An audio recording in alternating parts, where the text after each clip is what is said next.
Look, detectives combing through the hood looking for a corpse. Draco hitting, I don't think your body can endure the force. I whipped the fish up with a fucking hanger or a fork. Told that bitch, go ahead, sniff what you want, there's plenty more to snort. I had an outstanding warrant for a short. Turned myself in, rocking Louis and all my jewelry, I wore the court. Welcome back, or to the Hard to Kill podcast. Back in action, back in the basement. Back in the basement. Back in the basement, you know. We're getting too comfy down here, dude. I'm ready to blow it out already, dude. Dude, I've had more people hit me up in the past 2 weeks about buying that pool table. For real? Yeah, no one shows. I waited around 45 minutes this weekend for a guy who didn't show up. One of those. Makes no sense to me. Why hit me up? Dude, the best is like they ask, what's your bottom dollar? At least come over, take a look at it, and talk to me. You know what I'm saying, dude? Don't. That's just. You're not gonna Jew me down. Pardon my language. You're not gonna Jew me down, dude. Over a $500 fucking pool table, dude. That's the. I almost wanted to write in there. It's the price is $600 or best offer / $500 firm, whatever you'd like. If you want to talk me down a little bit, the price is $600. That's what I mean. Stupid. So we got 2 episodes off quick there. We had one in the vault. That's why. Yeah. We had the Naylor episode was sitting waiting. How was that, by the way? We haven't really. Was it nice seeing him? Oh, it was great, man. It was great to see him. It always is. And going to the football game was cool. Tell me what it was like with you guys in Afghanistan. I've never really asked you a story about you guys. How was it like working with them? So when we were attached to 2-4, we got broken up into 2-man teams. For most of the operation, and Jake was attached to the sniper unit. Okay. So he swept for those guys. Got you. So he was in some hairy areas. Yeah. We talked about a little bit of it. He spent time sweeping these guys into the mountains at night so they could take their shots. Something you need to understand about snipers, these guys are going to areas that are heavily wooded, Yeah, they're going to places where no one would want to go because they got to be in observation positions. They got to be at least, how far away from the enemy, dude? Enough that they can't fucking exactly see so it. far. I don't know. You know, and they're for someone that's got to sweep for them, it's I really can't imagine, dude. That must have been a tough position. Always at night. Oof. So he talked a little bit about that, about his operation there, and then when I had gotten out, he went back over and did route clearance. Ooh, oh yeah. Naylor? Little route clearance action. So. Oh, RCP. Yeah. He said it's they traveled like a few miles and it took them all day. Oh yeah. Going very slow. You gotta be looking at everything. Everything over there, as you know, looks like a fucking IED, dude. Yeah. It's riddled with trash everywhere. Trash. Russia literally took a shit on every fucking part of, Helmand Province, dude. Yeah. And that's what you're dealing with. A bunch of 10-year-old shit that everything looks like a fucking bomb. So it takes a while. Dude, the part that sucked, though, is Jake came out to do the podcast, but he also came out to go to the football game. When did you do the podcast? After or before? Right before. Oh, you did? The morning before, yeah. Oh, nice. Yeah, the morning before we went to Gillette, and it was a night game. It was Monday Night Football. So that morning we got up, hung out for a little bit, then went to the store, got the rest of our stuff for the tailgate, packed the truck, and went in. Was that the first time he'd tailgated with you? Yeah, he'd never been to Gillette or anything. Who's his team? The Bears. Oh. He's from Chicago. Well, he's from Illinois. Gotcha. But yeah, he's a Bears fan, like big time Bears fan. Him and his girl. So they came here on Monday Night Football, and the Bears fucking spanked us. And we don't lose to the Bears. Must have been loving ever. that, dude. Jake's a very humble guy, and thank God, because it was an embarrassing performance. Well. Yeah, wasn't good, man. Wasn't good, and there was a lot of Bears fans there, dude. Really? Yeah, a lot of visiting fans. 5 years ago, that wouldn't have happened. They just don't feel comfortable. No. Pretty much like a gang environment. Either. Yeah, I wouldn't either. So he had a good time. Yeah, he had a great time, dude. He had a great time. He's back to work now. life keep moving. Yeah, absolutely. Well, I'm happy you got to see him. I'm happy that he, got to do the show. What did he say about it? I'm sure it's unique for anybody. They don't. I mean, if you can keep it like a conversation and not think about it, because that's what I do with you. I literally just try to not picture the camera there, and it's just like me and you having a talk over here. I sometimes forget it's there. I'd rather it that way. Yeah, because it's. It gets in your head a little bit, dude.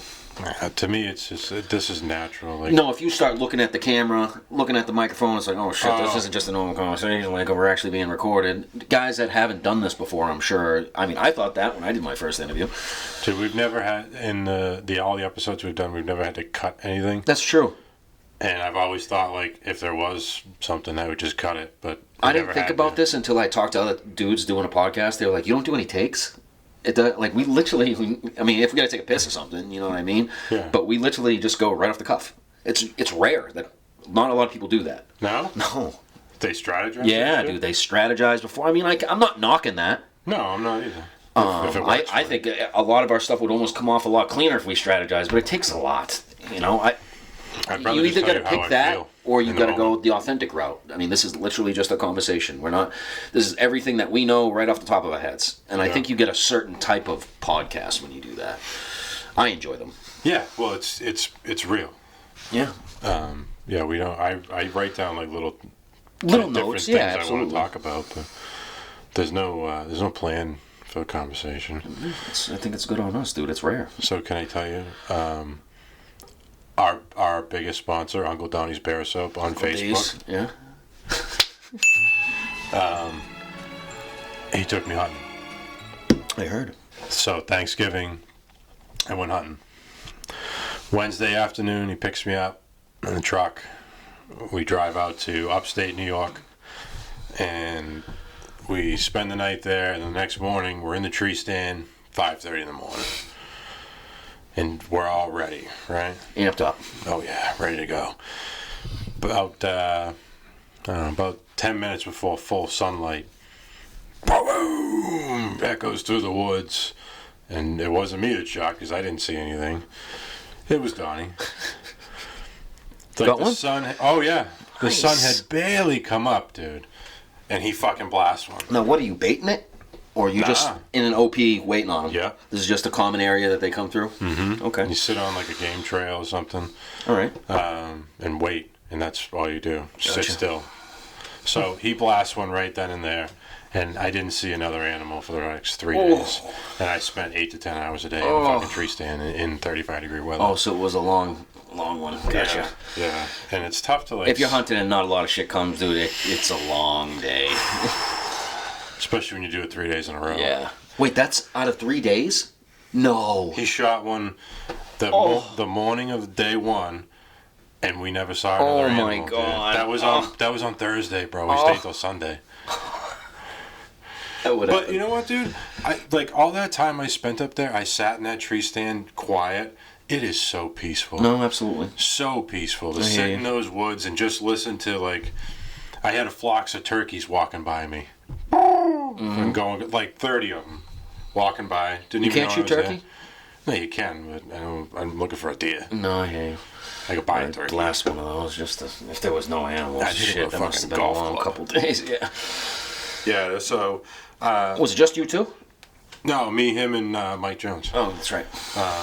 So we're up there, and I thought this year, because I got a deer last year, and this year I struck out, but I brought up a buck call. And I'm like, I'm going to lure these fucking deer in. Now I start watching videos on how to use the fucking buck call. Oh, yeah. The fucking... Yeah, put a little English on it. Oh, yeah. So I started learning how to use this, right? And then day 3, I'm doing the call, and I can hear something. And I'm on a mountainside, on the side of the cliff, and I can hear something in the woods rustling.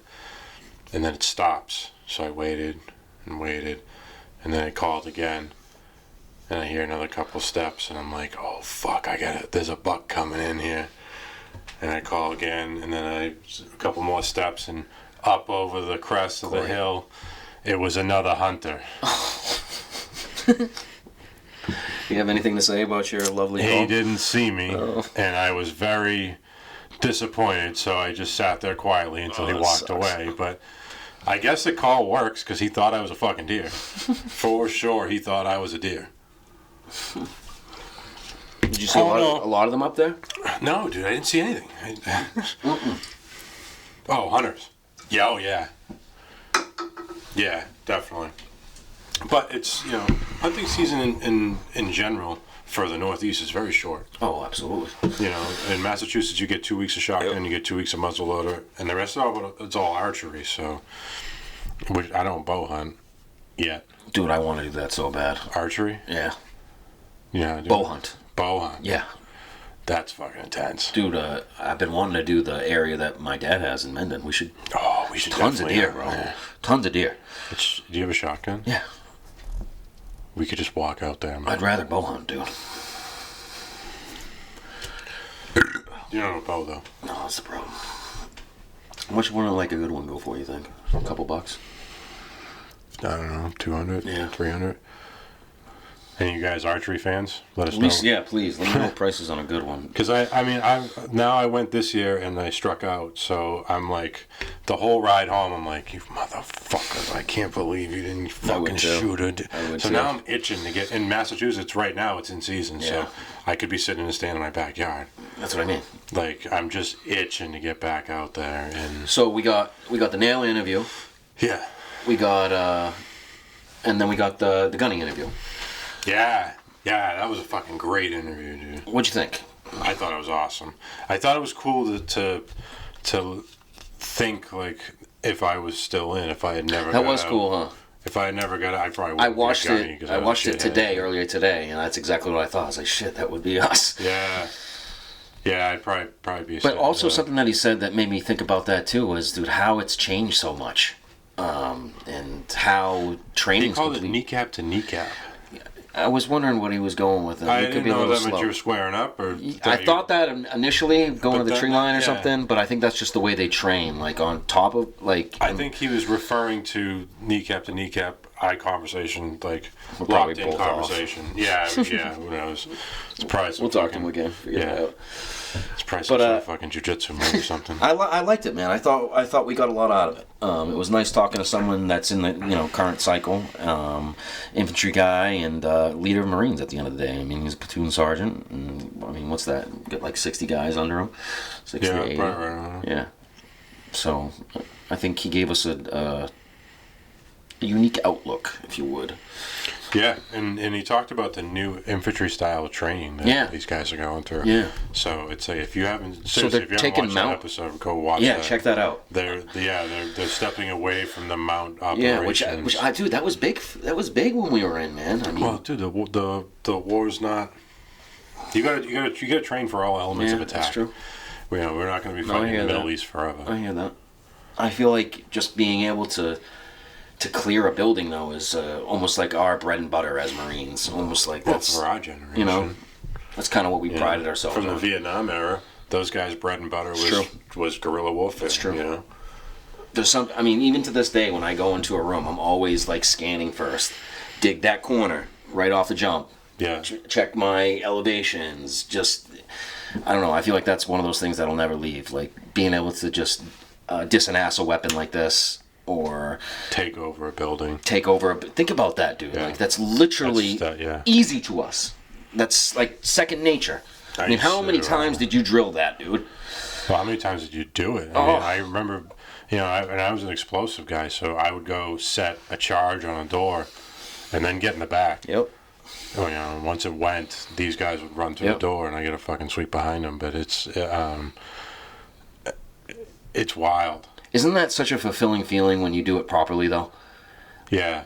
You know what I mean? Like, for me, like, because I was specialized in the explosives, the C4 and stuff. So for me to make my own 8 balls before I left the fob, and then go out there and sweep my way up, find where I'm going to set my charge, set it, pop it, and then to see it blow open and these guys run in there. Hits you in the chest, right? Oh, it makes me think like 3, 2, boom!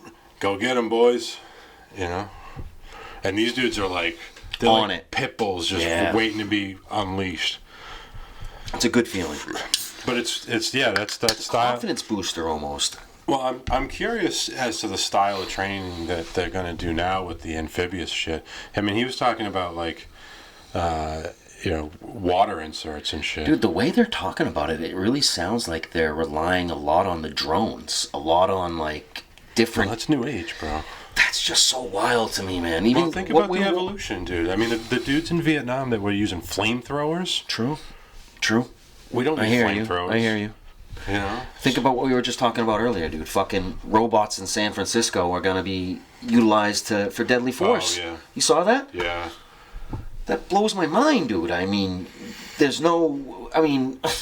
that's San Francisco. California's just let itself go too far, dude. There's so many things you can nitpick on that, dude. Like, I mean, there's no compassion as a robot. There's no being able to just really judge a situation, I mean, on emotion sometimes, empathy, or... I mean, I know I'm being corny and cheesy right now, but some of that does play into, a deadly situation, man. Of course it does. And especially here in the States, like, we're not overseas. That's what I mean, dude. Utilizing lethal force, you got to think about real quick. I mean, that's such a dangerous and a situation where you need to be trained properly for.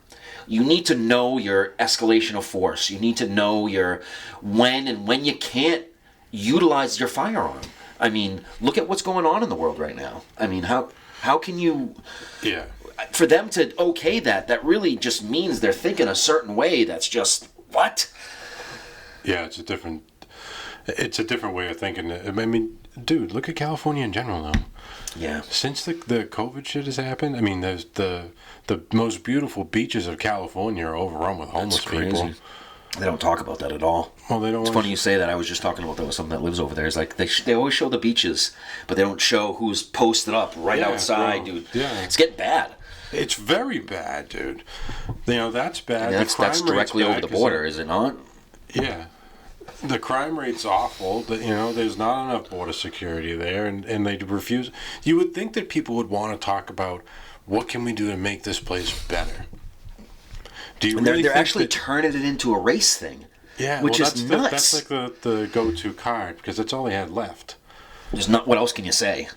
Yeah, and even a lot of that stuff I feel like has lost its strength and argument because it's so overused. How are you going to just keep putting everything on that? Right. Like, there's people desecrating the area. Look how it was 10 years ago. Look at it now. Which are you picking, dude? You know what I mean? Like, yeah. I mean, look at Venice Beach in the 80s and look at Venice Beach now. Tore up. And it's gross. It's loaded with fucking... Open air market for drugs, dude. It's pretty much what it is, dude. Can you pass me that beer? Yeah. The full one. We gotta call, what's his name, real quick, dude. He's hitting me up. Is it a quick piss break? Yeah. 2 hours later. Well, back on. Had to rock a wicked piss. Yes, we did. People are probably gonna ask... Is there oh, never mind. I thought I heard an echo. People are probably going to ask why my microphone's in barbell weights. I mean, it looks cool, dude. Yeah. Actually, we spent like 35, 40 minutes, red hot, trying to get the fucking microphone to screw into the platform, and it's definitely stripped. Broke off. Put a little too much into it. Yeah, it's been spun too many times. So we took, how are we going to put the fucking microphone on there? The first thought was to grab the bong and stick it right in the bong. And I was like, all right, we'll put it up here. Nah, I can't have the bong on there. Then we grab plates, and we have 35 pounds of dumbbells. Yeah, way to put our business out there, dude. Well, it works. Yeah, that's true. It works. Dude, I'm excited to talk to, so we have a cool guest coming up. I mean, his name's JV Sabella. He's one of my buddy from the Union's good buddy. And I think when I put out my, not the first Hard to Kill podcast, the interview the kid, what's his name, was talking about on Mark's show. Yeah. He saw that and he liked it. And so he works for the U.S. Department of Labor, representing Massachusetts, and he's the state's Director of Veterans Employment and Training. So, yeah, means multiple different things. We need to talk to this man. Yeah. Our goal since day one has been, putting veterans into position to win. And that's what he's all about, man. He's trying to increase jobs for veterans and give veterans certain perks just for a company to hire a veteran. They get something out of it, basically. So, yeah. And that's not common knowledge. What I keep trying to tell these guys is, dude, we don't know about this shit. Like, it's not taught to us. It's not. You got to go out and look for it. Someone's got to be like, yo, check that out. Right. If you're not clicking with the same dude on the job site, how the fuck are you going to know about it, dude? So that's really what we want to do. We want to. It's crazy, dude. Not to cut you off, but think about this. Like, pharmaceutical companies can pay to have advertisements on there to try and sell you their drugs, but the U.S. government can't put up an ad up there that says, "Hey, vets looking for work, call this number." Is that still surprising to you, bro? I mean, we've seen example after example of this. Just wild. I hear you completely, but yeah, I'd love to talk to this dude, man. Just within fucking 10 minutes of talking to him, dude, he told me about. So I'm in the union. I've been unemployed for like 4 months now. And any military veteran that's been unemployed for more than, I think, 4 to 6 months, that's disabled or has a rating more than 40%, the company that hires you gets like a fucking $6,000 tax write-off or tax credit. A kickback. Yeah. I mean, that's work within 2 days if you tell the right people. You know what I mean? Right. So, I mean, I didn't know that. I had no idea about it. And for us to give information like that out to guys like us, that's going to be huge. And even like job placement. And like I read some of the email that he had, and it was like job training. Yeah. Shit like that. Yeah.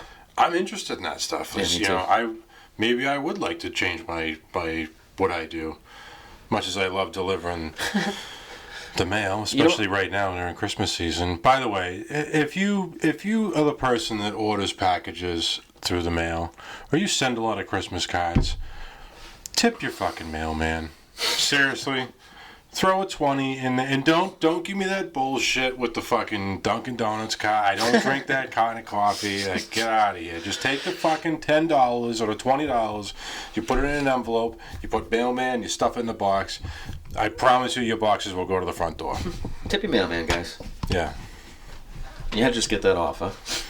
Well, dude, I have some people. Like, I swear to God, I have a lady who asked me. Now, she's fully capable. She's not disabled. She's not injured. She asked me, can you please put my mail on the front of my mailbox so I don't have to reach all the way in to grab it? Like, because she's probably pulling up in her car and doesn't want to get out. Do you deal with that a lot?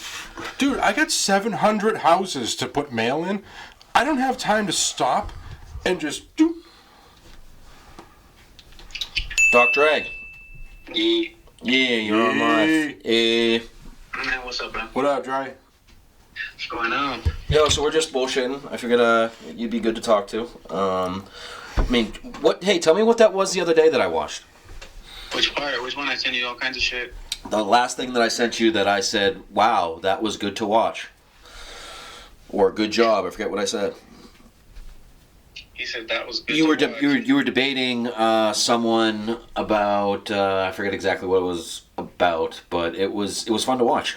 I mean, I learned something from it for sure.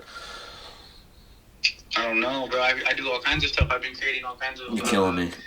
Videos on my TikTok and going live. He kind of called you out a little bit too about the UN. You were just the dude. He was just like, the UN doesn't work like that. You were trying to just basically say, hey, let the UN be fair. Let them put out information about assassinations or who they're trying to. Oh, yeah, you're talking about that news debate. Yeah, how far did you listen? Because he actually ended up kicking me off because. No. Yeah, well, so first of all, for the context for everybody listening, it was a discussion about. We had brought up the Iran versus USA game, and I had brought up the point that, the last time America had really anything to do with Iran, we assassinated General Soleimani. It's true. It's true. I didn't think that was right, that the world superpower could just make the, authoritative decision to do that, assassinate whoever without, that's real. International Criminal Court or whatever. It just doesn't set a good precedent. No, absolutely. all the UN did was like write a little article and post on the internet say, which the US did was unlawful, and that was it. Nothing happened. So it's like that world doesn't have the checks and balances. Luckily, I'm in the country that world has, but you know, as we've seen, any country can turn bad in a second, and assassinating people is bad. There's better ways to treat bad people. So anyway, we were talking about that, and then he brought up something about the concentration camps in China. Oh yeah, he's like, you want China to be the world power? Is that what you're saying? No, not at all, dude. It's not the U.S. I was like, bro, I'm not saying that, but I was like, you know, I don't see China assassinate anybody, or what wars have they been in, or let their people into, and he's like, well, they have people in concentration camps, and that is propaganda. I've done a lot of research on that. I definitely think so, too. Anybody would love to have a civil debate about this, but I mean, obviously, we don't know that for sure, but it's definitely a tool for propaganda, most definitely. What is? Just constant. I mean, I don't put anything past China, dude. They are some devious, very... Sure, but this whole thing, right, look it, just track it down, bro. That's all you gotta do. 1 million Uyghurs in concentration camps is the narrative. Go track it down. That's not what I said. A million. Where did this come from? What's Uyghurs? If you track it down, it all goes down to one guy. His name is Adrian Zenz.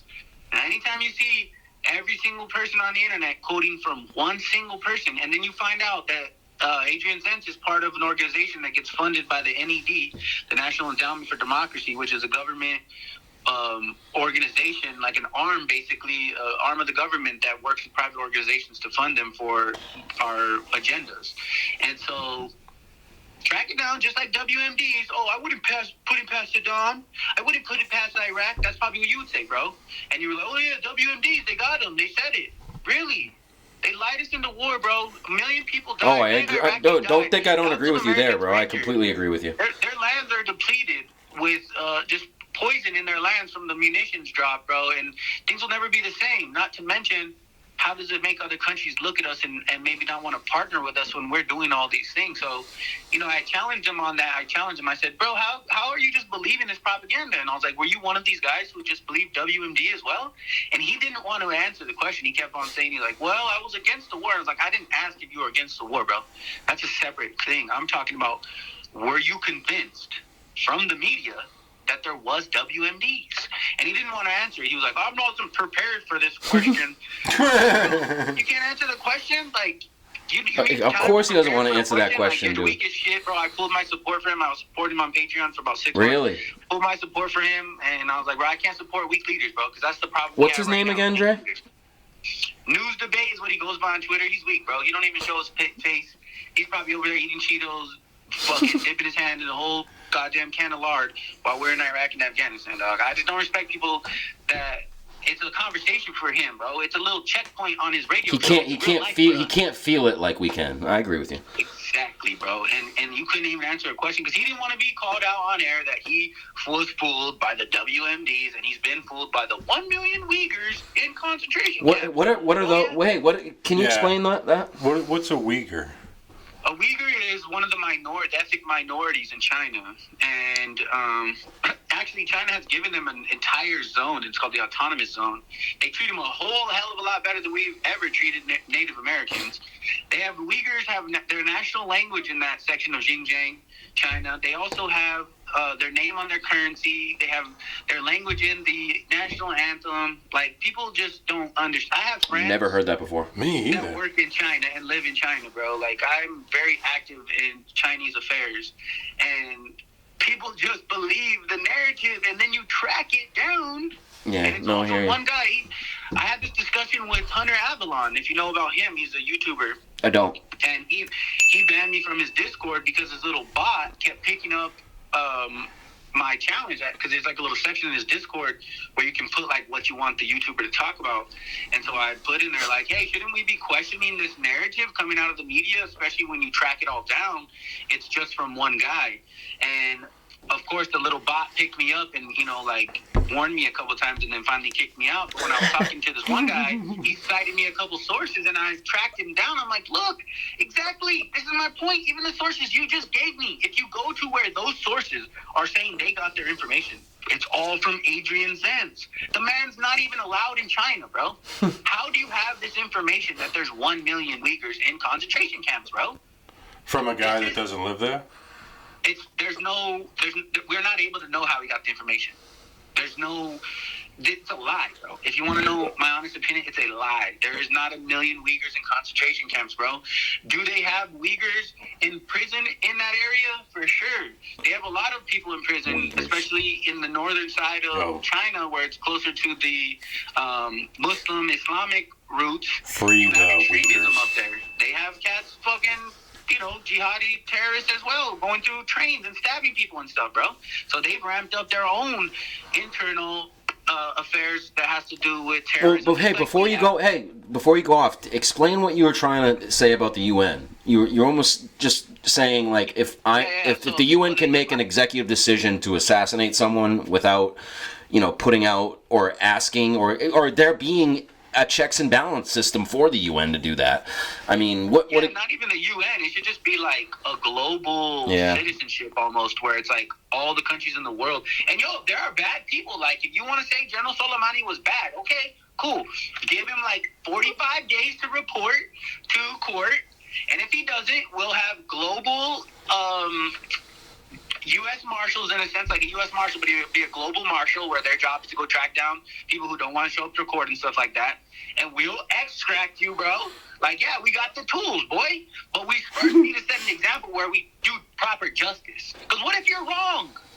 Right. What if you're wrong, bro? Right. Like, innocent until proven guilty. That's what we live and die on in America. Why Fuck would we yeah, report man. that to everybody else on the planet? That's humans as well. I think he was also trying to say, though, that is a certain type of individual that needs to be held at a certain... I agree with what you're saying, bro, completely. But what it does is now any other country could do that. Yeah. So what? If they just assassinated Kamala Harris, how would we feel? No, yeah, I hear you, bro. That's true. Yeah. How would we feel? Because that was basically, if you looked at equivalence of power, General Soleimani and their structure. We don't really ever think of it like that. That's the problem, dude. Like, if it was us. Yeah, no. And honestly, the soccer players, like the young soccer players, they're super young. Like, they probably didn't even know about it. We always just hear a name. Right.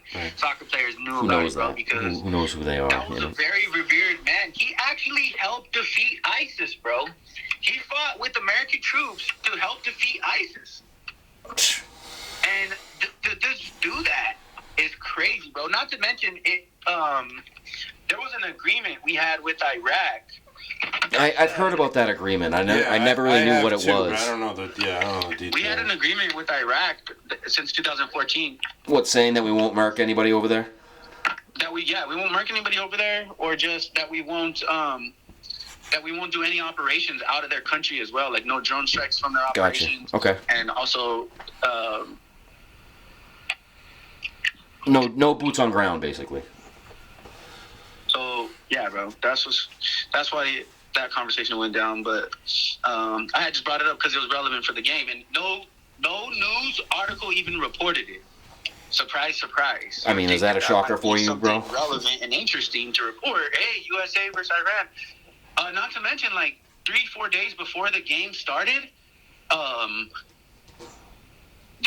U.S. put the flag on the logo, and they removed the middle part of the flag. I saw that. And so the Iranians were like, "Yo." Yeah, they were pissed. What? The U.S. whoever was editing shit for the news or whatever, they took out the middle part of the Irani flag. For the U.S. news? Yeah. Really? Yeah. Sketchy. That's, It's hard to even defend us. Yeah. Well, Dre, you still there? Fuck. Lost him. Yeah. But dude, that's I didn't know that. That's a dirty move. Yeah, it is. How do you even defend that, dude? It's like, that's my country. I'm gonna stand beside him. Yeah. Well, that's like, how would you feel if Kamala Harris was killed? It's true. Think about that. I'd be fucking rich. I got it. No, you're good. Yeah, we were just talking about the flag. Soccer practice too. Yeah, we were talking about the flag. Yeah, so the Iranian. What was it for? An American news station, Dre? You said what? Was it edited for an American news station? Yes. Yeah. It's relevant, bro. Come on, man. We assassinated their second in charge. I know. I was Nothing just. happened. Yay, we're cool. Yes, I was just confirming that. You would think someone. would have said that. Not to mention, we're over here playing stupid games like removing their picture off the flag. Like, yeah, they had the FIFA regulators. I was just saying to Mike, how do we even defend that? You know what I mean? It's kind of hard. It's just, we rule the world. We really do. So it's like we should do better than that. Yeah. I think that's something that me and you both, like, when we were, I think it was like in the middle of the deployment, we'd have these conversations, and we were just like, dude, yo, we are the bad guy. Like, we are, and as, think about that, think about the thinking behind that, as a military member, as a young kid, you're over there, they pumped you up before you went over there, listen, we're over here killing the bad guy, we're doing the right thing, we're patriots. But then you realize, like, oh shit, this is really capitalism at the highest level. This is a country taking over another country and taking their minerals, and we're just kind of doing as we're told. Yeah, not even just taking their minerals or whatever, because, like, directly we didn't just go over there and pull our bags full of mineral, but no, you hear what I'm saying. There's so many corporations that are making you go look it up, it's public documents, millions and millions of dollars of profit for their corporation to continually making these weapons and supplying them for our brothers to keep dying and us to just uphold this stupid thought of patriotism. Like, have to speak out or it will continue on, because like that guy that I talked about on the news debate thing, for him it was just a little subject. He turns the radio off and goes about the day. You know what I'm saying? We can't stop thinking about that for weeks. I probably slept like 2 or 3 hours the last like 4 or 5 days just because I know. Sometimes my body just gets into that mode. Where Dre, can you tell Mike a little bit about something you told me about when we were getting out of the military and we had to like deprogram ourselves because like over there as a young kid, like you're just pumped up with the thought of patriotism about serving next to your boy and going over there and defending your right to call yourself an American and have freedoms. And that was kind of injected into us through the military. And we went over there and we did the damn thing, dude. We did what needed to be done and we came back alive. But certain things come with that. And if you could, talk a little bit about that. No, I didn't. Yeah, well, I think what it is, like, I always tell people this just to show them, when you're walking by somebody in the Marine Corps, you don't look at them and smile and say, good morning. You look, at least on an infantry base, you look at them in the eyes and you say, kill. And they look back at you and say, kill. It's and true. That is the mentality that you ride with all the time. When you're out Friday nights with your boys, you were riding with that same mentality. When you deploy, I mean, bro, I had a training accident where I broke my pelvis. That's why I wasn't at PTA or CAX with you guys for the deployment. That was my second deployment, but I was preparing to get back into it, and they were like, hey, I'm not sure if you're gonna have enough time. You still there, Dre? Because, my first deployment, we had lost like 17 people, and we were going right back in Helm in the same area. And so it was like a sense of revenge. It's like, it was like sport. Big time. It reminds me of sport. Like when you win a championship or something, and it's like, oh, I'll play if I'm hurt because I just got to go back out there. Damn, that's real. Revenge. It's like this mentality, it turns into a sport too, It's like, even, you got the candy, you got the combat action inventory, you got some confirmed kills, like you're looked at higher amongst them. So it's just true. like the whole culture influences this nature, but we do need this. You know what I'm saying? Like, there's a reason why they call Marines devil dogs, Teflon-Hunden. We do need this force that's scary. I remember one time in country, we went and talked to this family, and the next day we're on patrol, and we seen that family all hung up by their feet with their throats slit, just dripping blood, and there's a sign that says "Don't talk to the Marines." They were doing that to put fear into people's eyes. So, like, we do need a force that puts fear into people's eyes. We do. Yeah. But we don't need a force that's doing this for profits of other companies, bro. Like, if we get invaded or something like that, or there's some kind of unrighteous situation going on in the world, for sure, but it's gone past that. It's gone way past that, to the extent where they're lying us into these conflicts so you can get these CEOs of these companies, go look them up, Halliburton, Raytheon, Boeing. Their CEOs are making, before the war starts, they're making like $1 million. That's so crazy. That's that military-industrial complex. About who got rich off the war in Afghanistan, and he tracks it all down with the public documents, and he shows, like, before the war started, it was like $1 million for the CEO. Then the war starts off, it's like $3 million. Then the next year it's like $8 million, and then the next year it jumps up to like $12 million, and then next year it jumps to like $15 million, and then finally the dude's making like $32 million a year, bro. That's to insane. run this organization, like, why don't we just make a system where maybe we nationalize the production of weapons so that nobody can make profits off of them? Because as a business owner myself, I make decisions based off of making profits. Right. So why would you want to make decisions based off of making profits when the profits come from drone strikes? Like when they struck down General Soleimani, bro, that was like a couple million. I remember when stocks went up. Stocks in like Northern Gun Rope or whatever that. That's so wild. They went up because it was like, oh yeah, they just used some of those missiles. They're gonna have to make some more. Like, we're on it, boys, Americans. Like, bro, this is not the way we want to continue as human beings because it's not gonna be good. Like, if you want to be on that side, cool. But I'm trying to be on this level that's like, yo, if we're the alphas, we shouldn't be taking over everybody. We should be protecting everybody. Yep. That's what true alphas should do. Yeah. But it's a mentality, bro. It's a mentality that starts at the top of these institutions. I don't understand how so many people attack that mentality, dude. Like, you get so much hate for you saying stuff like that, and it really shows the line in the sand. Yeah, well, that happened to Tulsi Gabbard, too, bro. She, the That's a Democratic bold Party statement. basically pushed her all the way out to where now she's over there flirting with the Republicans, and she's over there on Tucker Carlson all the time because, she went to Iraq. She saw the dead bodies, bro. She saw what had happened. She understood like we do. This is the very last option of all last options, guys, because it's nothing. You'll come back after this. If people are dead, they don't come back, bro. Yeah. Their bodies, when they blow up, they look fake. They look like Hollywood parts. Like, I just saw you were a real person. Now you look like a part in a movie, but you just got blown up. Like, it's real life. And so when somebody comes back and speaks like that, we should have some respect. That's why I'm kind of honestly leaning towards DeSantis if he does run for office, because I didn't know he a veteran. I don't think he was a combat vet. He was with the SEAL unit, but he was the lawyer. But still, definitely not at combat. least he's like been around it and he smelled, No, that's more than a lot of people can say.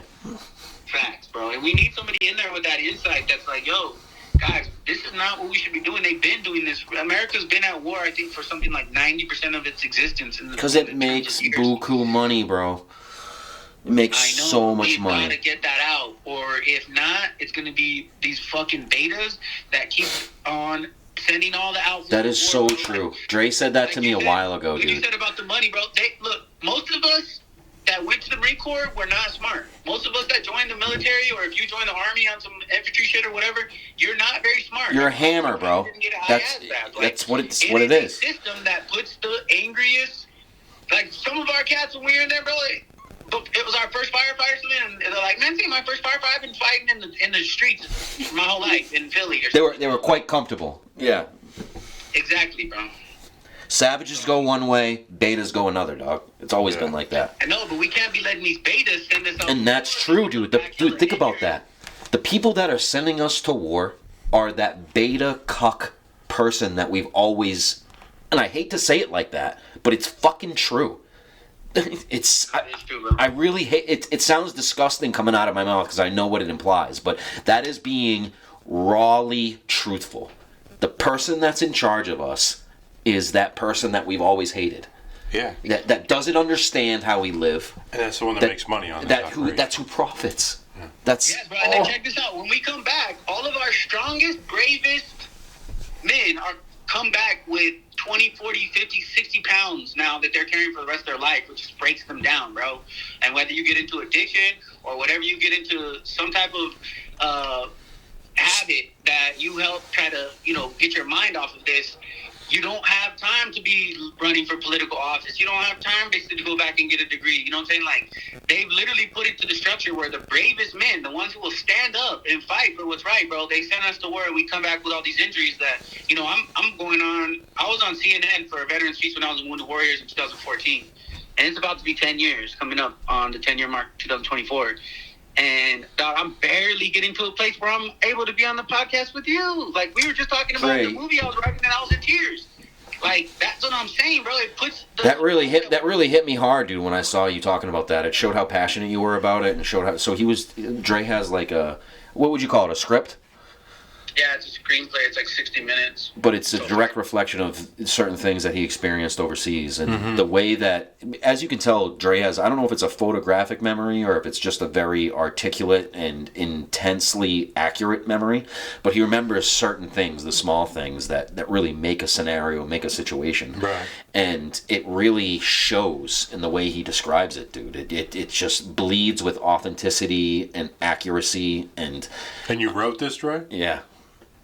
Yeah, I took a couple semesters of screenplay writing, and one of my courses was the completion project was to write a short film. So I wrote a short film, like 20 minutes, and it was just, it blew everybody away. Like I had people in tears in the class when we were reading it, and the teacher was like, "You need to turn this into a full movie. Like this is amazing." I agree. So I've been working on it, but it's hard to get into, bro, because I got my boys burning in there alive from the Humvee. Like I hate to interrupt you, but it's very comparable to Quentin Tarantino, how he focuses on raw emotions of a conversation. You encapsulate and focus on emotions. The way someone's feeling in an intense scenario or situation, that's very hard to talk about or even describe. You actually have to be the person that's gone through it so you can talk about it accurately. Do you know what I'm saying? Yeah, no, that's literally my goal when I'm writing that shit. Like, you can see that, Dre. And I'm like, I want to fucking make you guys feel the pain. Yeah. By experiencing this, because that hits differently. We're 21 years. We're 20 years old, dog. We're 21 years old, bro. Like, so true. Just out there on some stupid shit, and then like the reason why I even brought it up is because, I barely got to a place in my own life where I'm able to like start creating and stuff. Because how can you talk about that, bro? That's not just having a simple conversation. That's talking about your deepest, darkest fears, the things that consume you.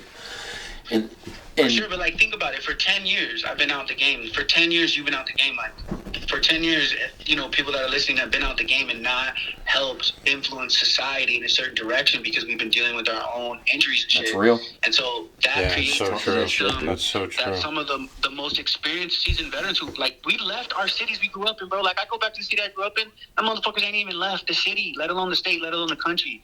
Like, the people who come back with world experience, who have, like, sat there and saw these conflicts that we see on TV in real life, they should have a voice at the table, but we're over here dealing with our own shit. So then you have these folks who sent us in the first place still the ones who are like supposed to fix it and be the heroes, when it's like, nah, bro, it's us, the real alphas, who's supposed to lead. So real shit. I mean, for the listeners, I'm creating an LMS. It's a learning management system, a website that basically I'm gonna put a bunch of videos and tools to learn how to freelance. Make sure it's up there. And so you can make some money on your own, because I'll tell you, success is one of the best medicines.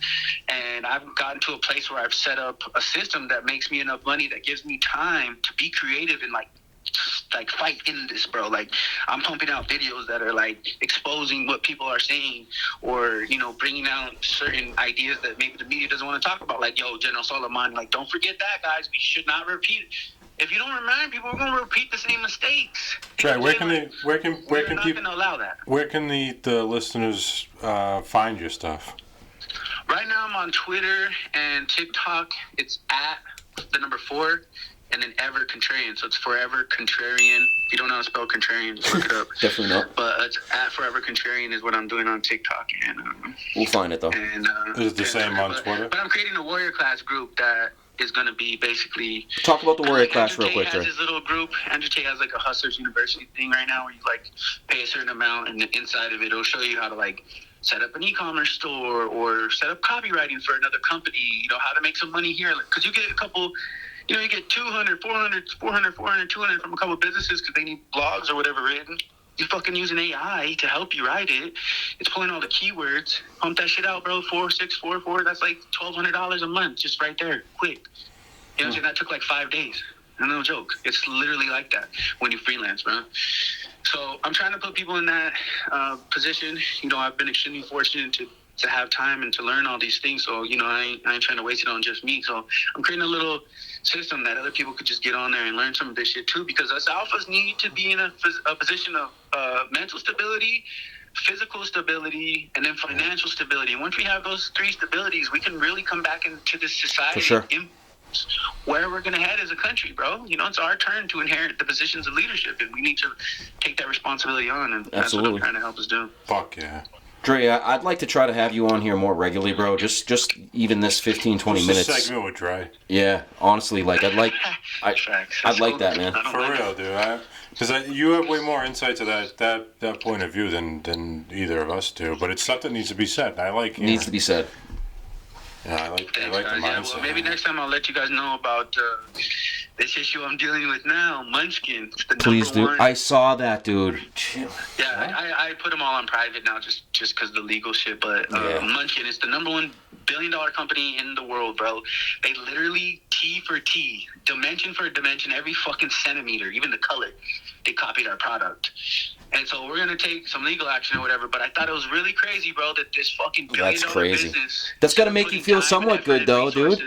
One of your kids' toys, you say? So he makes... Yeah, one of our snack cups, No, he bro. makes cups for... Yeah, kids' stuff. Instead of doing, research and development like you should as a billion-dollar company, they came and took a mom-and-pop store, small business, disabled veteran-owned company's product, bro. And they have this is like 60% of our revenue comes from this one item. It's what put us on the map. And they have the potential to literally destroy us. Now, I'm not kidding you. Yeah, So it's absolutely. How favorable is our system even to small business? Like, I was kidnapped. I was on milk cartons. I've mentioned that a couple times to you guys. That's a real story. But, I was on missing child posters and milk cartons for about 4 years. The FBI found me when I was younger. And, going back and coming back from war, like, there's not a lot of stories like mine that come up here and take their families out of the poor areas and move into the rich neighborhoods, Right. And so, bro, if we don't protect our system, these billion-dollar companies can just come steal our ideas. Like, people will be like, well, why didn't you patent it? It's like, bro, patenting costs like $15,000. Not to mention, you got to get the tests, another $3,000-$4,000. You got to get the mold, another $3,000-$4,000. That's before you bought one piece of the product to sell it. You're looking at like $20,000, bro. And so it's set up even that like a small business doesn't even have the money to get a patent. Like, the government should have something. If you're not making a certain amount of money as a company, you have protections from the government. Like, we shouldn't put you in a bind where a billion-dollar company can just come steal your idea and then pump it full of advertisement and take you over. Bro, what kind of system is that? Right. I'm at war in Afghanistan my whole entire 20s.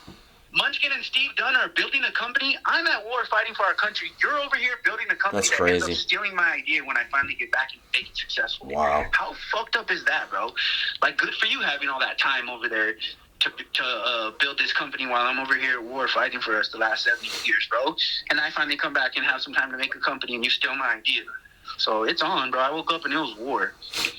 I was like, okay, Munchkin, what's up, bro? I was like, you want to steal our shit? Wrong fucking person. When'd you see that? My wife saw this. She's always on board on, checking our competitors and shit. Wow. She was like, look at Munchkin, and it's the same product. They just took our logo off and put their billion-dollar company. So I'm going to change the slogan of our company, Brave Justice Kids Co. products. So good, even Munchkin decided to copy it. Like, y'all messed with the wrong cat, bro. I got connects at Palomar College because I used to write at the newspaper over there at the Telescope. So I called the professor who's the leader of the whole department, and she had some connects at the San Diego Tribune editors. They got me in. I've been on CNN for Veterans Day 2 years in a row, so I got to contact Gabe, who ran the story. He said, when he ran it, he was like, I owe you a favor for this, man. So I'm like, all right, well, fucking Munchkin.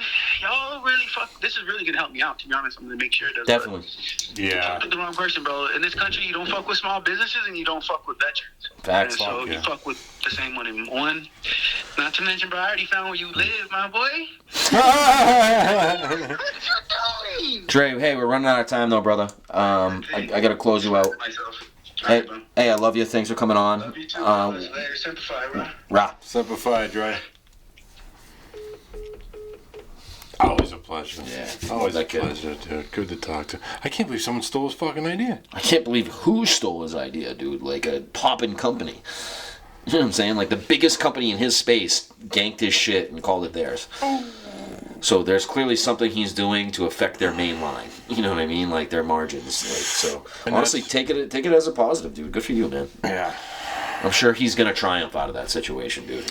Well, yeah, it doesn't seem like much he doesn't triumph for. No, he was fucking kidnapped for 4 years. Dude, he told me that story recently, dude. Like he told me it before, and I was always just like, yeah, that's cool, dude. He was actually kidnapped on milk cartons, and the FBI had to come find him as like a young kid for 4 years. Yeah. Yeah. So he has that happen as a kid. And Imagine then that. And then he goes and does multiple combat tours. Bro, so Dre's always been a wild card. Like, I'm talking just like, I don't know if you've ever been around like a real live wire dude, just like someone in any situation will just do that thing that no one wants to do. If you know what I mean, you know what I mean. That is him. I've seen him do things that I cannot explain, like even on camera, like that have just blown my mind. And real warrior. You know what I mean? And I'm just really happy to see where Dre has turned out, dude. He's turned a shitty card, getting kidnapped at 4, dude. That could just take someone and absolutely destroy them at that age. He somehow has managed to turn himself into an extremely successful man and someone that I consider a leader and someone that I love very much. And, I'm happy that he is where he is today. Yeah, it was cool to talk to him. Yeah. The next episode will probably be our Christmas episode. Indeed. I'm looking forward to it. Let's try to bring the old man's on. Yeah. You know what I mean? It's Christmas. Why not? Yeah. Fuck it. We've been fronting. We've been saying that we're gonna do another dad's one. We'll bring it to you guys for Christmas. How about that? Happy holidays. Happy I'm holidays. sure Timmy's got 4 or 5 fucking trees in that place. You know he's got it stocked up, dude. Yeah, he probably fucking sells Christmas trees. Hey guys, another one. Hard to Kill. Thanks for vibing with us. Let us know what you think in the comments. Give us some feedback, Mike. And we'll see you on the next one. Hard to Kill. Peace.